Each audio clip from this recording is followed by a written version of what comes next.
So you're back in the promotion race now, are you, Tony? Oh, I don't think so. I think I've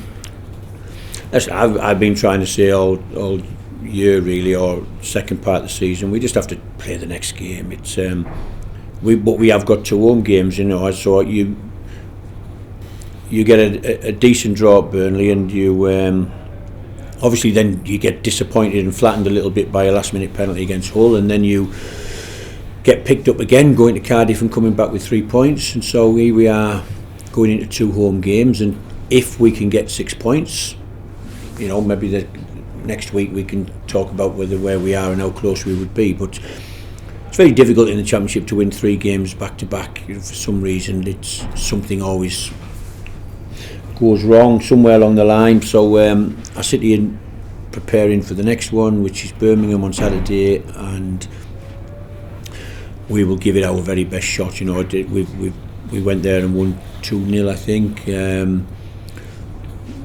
They've got a few issues around their club at the moment as well, I think, but not that it'll affect the players on the pitch. But it's another game, but I said this against Hull, it's a game that we can win if we're at our best, and we'll be giving it our everything to try and get the 3 points.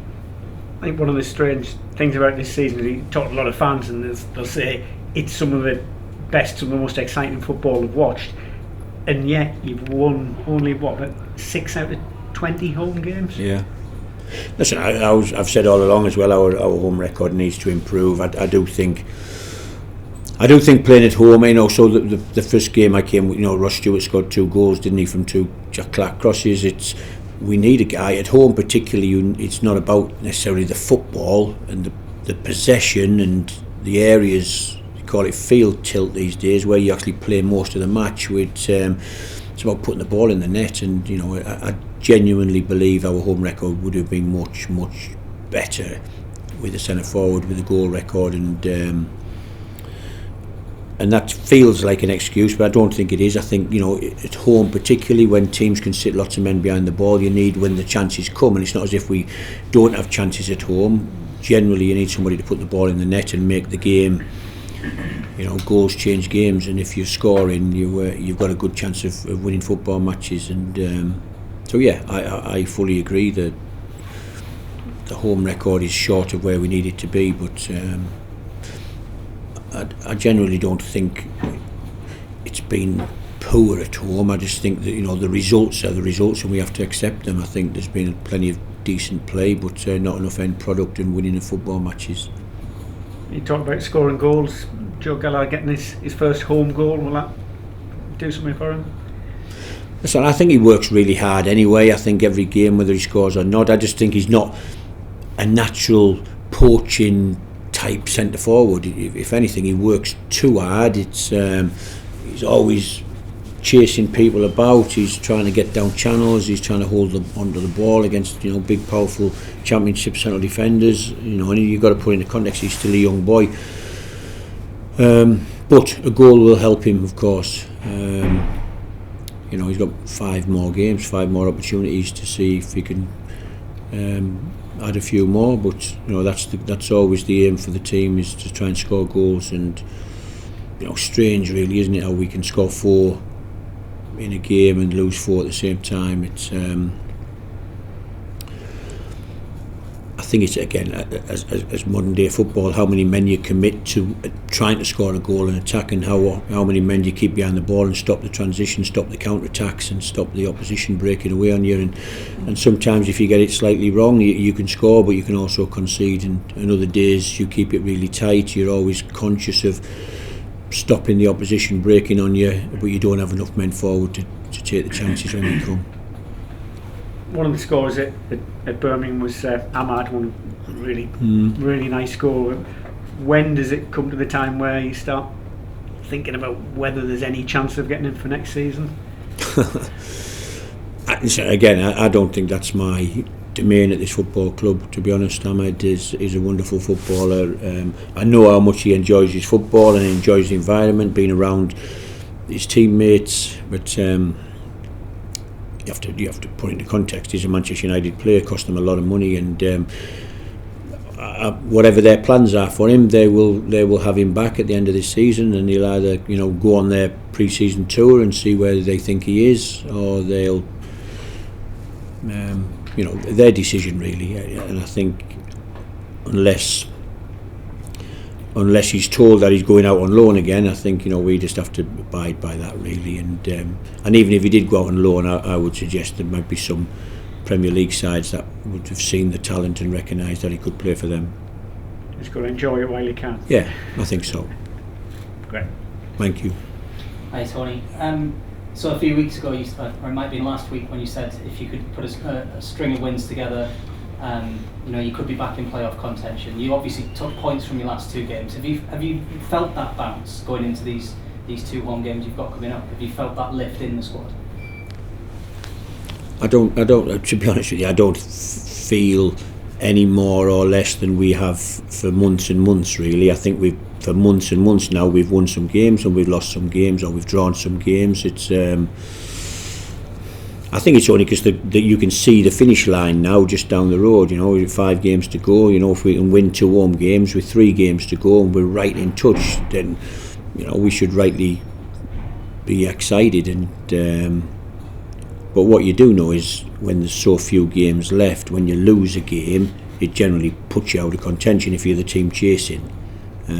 So we have to be really focused and concentrate on Saturday and hope that we can make it exciting for Tuesday, and then if we can win on Tuesday, make it exciting for the weekend. And and every game is genuinely a cup final, because you're going to have to get 3 points, because if you don't, you're going to drop away. So the target really has to be for us to, as close as we can, to try and win 5 football matches, which is pretty unlikely. But and I say that unlikely because we haven't done it all season, and why would we do it now? But but let's enjoy the challenge of trying to win football matches starting on Saturday against Birmingham. 3 points, see where that takes us, and no doubt we'll have another one of these chats before the next game, and I'll be saying the same things to you. So, or we might be saying, listen, we lost 1 and drew 1. We only got 1 point. We're miles away. We can't do it. We might play some young players, give some opportunities to other players. We'll wait and see how the next few weeks go. And Birmingham sit 17th at the moment, but given the problems they've got going on, they've managed to pick up a few results here in their last few weeks. What kind of challenge do you think they're going to pose you at the weekend? Well, a physical challenge first and foremost. I think Big Djukovic is playing up front, who I signed for Middlesbrough many years ago. But a fantastic lad, a fantastic human being, and big physical presence. They've got some young athletic players. Hall's been playing, who is super fast. I remember him in the game down at Birmingham running past Jack Clark like he was standing still, and thinking, who is that? How fast was that kid? A lad called Hall. They've got their loan players. They're all right. They've got some athleticism. They've got Reda Kedra, who I had at Blackburn last season. Lightning fast, powerful, can score a goal. So they've got some speed and they've got some threats. And that's probably why they're on a 4-game unbeaten run and doing all right. And they'll come here and believe they've got a chance of getting another positive result. So we have to try and make life difficult for them. And as we said, we've got a target. If we can get a couple of 3 points next week, and it should make the last 10 days of the season pretty exciting. Jeff referenced Amad Diallo there. Obviously he's up for Young Player of the Season as well. I mean, just give us a sense of just how impressed you've been and what he's meant to this squad this term. Well, listen, I think first and foremost, just his natural talent is there for everybody to see, and I shouldn't need to eulogise about what he can do with the ball at his feet. He's it's almost stuck to his left foot. He built up a wonderful relationship with Patrick Roberts, and their clever interaction and 1-2s and interlinking with each other was really good. And it's great that he's been able to score some goals, because early on he wouldn't shoot. Early on we would, you could see how talented he was, but he'd get in the box and was always looking to pass it. He needed to break out of that mould really, and I think now he's in a mould where he is enjoying scoring goals and celebrating and helping the team win. So he's a nice kid. He's very, very talented. Sometimes you have to give him a little G to make sure he knows how important this game is, because if you put it into context, he's not our player. He knows he's got another home, Manchester United, and every game is massively important, of course, and sometimes when you're as talented as him, I've got to make sure he doesn't just turn up and go through the motions and just think it's quite comfortable for him and he can do what he wants, really. So but yeah, we've all enjoyed working with Amad. He's a fantastic lad, as I say, a great footballer, and I'll be really interested to see the direction his career takes. And just coming towards the end of the season, as a manager, how much is it about enjoying the time you've got with a group of players that you've kind of put together and forged, I suppose, together? How much of the rest of the season will you be kind of thinking about this group and getting the most out of them on a kind of mentoring level as much as anything, and the togetherness rather than as much as the football? I think the responsibility of the job is to try and, as I've said all along, try and grow the group, really. That's why I'm saying if we fall away and we can't achieve anything, we will potentially be giving some young players that we feel has got potential and give them some game time to play. I think you've got to try and grow the group. You might find a scenario where all the loan players just don't play because they're going back, and so we'll play our own players and we'll give them some experience. And but whilst we have things to play for and to fight for, and mathematically we have an opportunity, then we'll pick teams to try and win football matches, and as we've been doing, give the inexperienced players some experience by putting them on the pitch and helping them for the future. I think that's the job, not necessarily this group, and wasn't this season good or bad, or whatever, however you see it. And I think the job is to try and grow the group, because next season will be on us before we know it, and it's important that you do give experience to the players you want to take along on the journey. That's brilliant. Thank you, Tony. Cheers. Hi Tony. Looking at the games you have left, obviously you mentioned you possibly couldn't win all of them, but how many points do you think you can pick up? There's certainly some winnable games left. Listen, we've said that all the season, and yet the gentleman quoted, have we won 6 out of 20 or something at home? It's not, a football match is not easy, but we found it really difficult at home to win football matches. I haven't really looked at the balance of points won away from home as against points won at home, but it feels as if we've won more away from home than we have at home. So I don't sit here and burn energy on thinking how many points we're going to get, to be honest. I just try and think about 3 points against Birmingham, and then if we do get them points, I'll very quickly be thinking we could get 3 points against Huddersfield. But the reality is we could be sitting here next week, as I say, with 1 point out of 2 games and everyone going, what went wrong there? So that's how hard this league is. There's no guarantees you're going to win any football matches. You have to earn it, you have to put the ball in the opposition net, you have to defend with your life, you have to compete. So hopefully we get that over this week. And then I have no idea how the rest of the teams are going to do. There's some teams, there's some big teams, I say big teams in terms of being in the Premier League of the last few years, that are hovering around and will be hopeful of trying to make the playoffs in front of clubs like Sunderland who come out of League One. So we have to see how we get on. A couple of them, Watford and West Brom, we've still got to play, of course. Preston are right up there. They're 7th in the league, having an amazing season.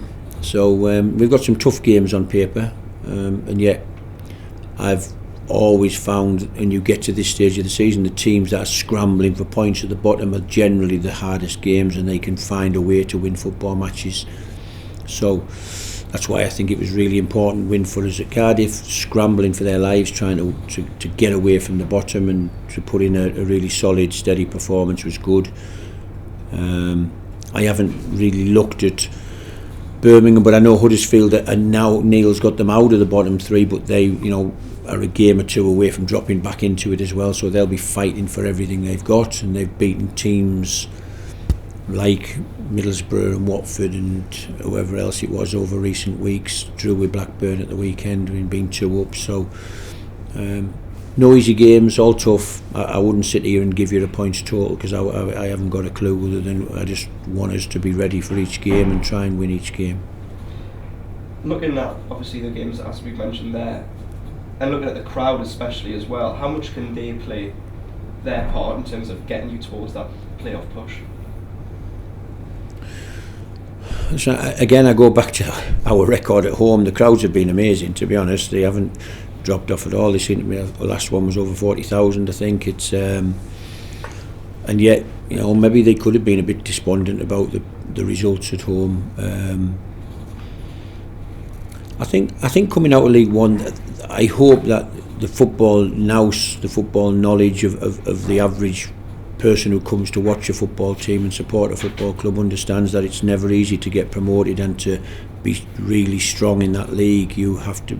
What we tried to do was be competitive, and the message when I joined this club was everybody will be okay as long as we are, you know, solidifying the club in this division and making sure that we're not scrambling at the end in a relegation battle, and that's probably where we are now. But because we can, as it 4 points out of the playoffs, we should keep going and keep believing. And so yeah, listen, let's wait and see. I'm conscious of, as I said, I try to give you the reasons why I think we haven't won enough games at home. I think a natural goal scorer at home, he puts himself into positions where you can dominate possession, dominate the ball, play around the opposition box, but you need somebody who lives off scoring goals. And you know, the obviously the world highlighted player is Erling Haaland, who does just that. He has less than a dozen touches most football matches and has already scored 7 hat-tricks, basically because his touches are in the 6-yard box and he just scores from the great chances that get created. So you know, they are invaluable, and I don't say it flippantly. They are invaluable. These people who live off scoring and want to desperately, before a ball's kicked, score 20 plus goals every season. They're really important for football clubs. And finally, have you started, or has the club started planning for the summer in terms of transfers, or does that depend on where you finish in the table, especially if you get in the playoffs? No, that's an ongoing for us. It's something that's never stopped, I would suggest. And again, as I've said in the past, I'm not at the forefront of recruitment. I do get involved in the recruitment, but I know our head of recruitment is on a different continent this week and next week, doing what he does, watching players, talking to agents, discussing football matters and prices and players, and that never stops, recruitment. And so and wherever we finish, the recruitment's still the same. As I sit here now, you know, I don't really know, you know, whether we're going to be buying £5 million players, £10 million players, £1 million players, or £100,000 players. I'm not sure. So, but that's not my job. That's why Stuart is out looking around the world and trying to find footballers, and I'm sure he'll have long lists of strikers, as we were talking about them, who can score goals at the levels they play. And if they're playing right at the top level in the Champions League, we're probably talking 100 million. But if you're talking National League, we might be talking 100 grand or 200 grand. You know, it's there's people scoring goals all over the world in all different leagues. You have to try and marry up one that's a bit better than the league you're in, and he can score lots of goals for you.